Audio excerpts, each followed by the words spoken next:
మరి ఈరోజు ఎప్పుడూ జరగని సంఘటన, ఎప్పుడూ ఒత్తిడి లేనటువంటి పరిస్థితులు, ఎప్పుడూ తొక్కిసలాట జరగని పరిస్థితులు, మరి వాళ్ళు ఎందుకు జరిగాయి? దీనికి బాధ్యులెవరు? 6 నిండు ప్రాణాలు గాలిలో కలిసిపోయాయే. వైకుంఠ ఏకాదశి సందర్భంగా దర్శనం చేసుకోవాలని వచ్చినటువంటి భక్తులు సరాసరి వైకుంఠానికే వెళ్ళిపోయినటువంటి దుర్ఘటన నిజంగా చాలా బాధిస్తుంది. అది కూడా పవిత్రమైన స్థలంలో. తిరుమల తిరుపతి దేవస్థానం అనేది మన ఆంధ్రప్రదేశ్లో ఉండటం అనేది మనకు చాలా గర్వకారణం, మన అదృష్టంగా మనం భావిస్తూ ఉన్నాం.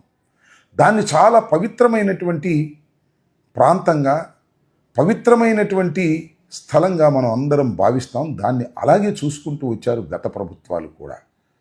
మరి ఈరోజు ఎందుకు ఈ రకమైనటువంటి దుర్ఘటన జరిగింది అంటే దీనికి బాధ్యులు ఎవరు? దీనికి ప్రభుత్వం వైఫల్యం కాదా? దీనికి టీటీడీ బోర్డు బాధ్యత వహించవలసినటువంటి అవసరం లేదా అనేది ఇక్కడ ప్రశ్న.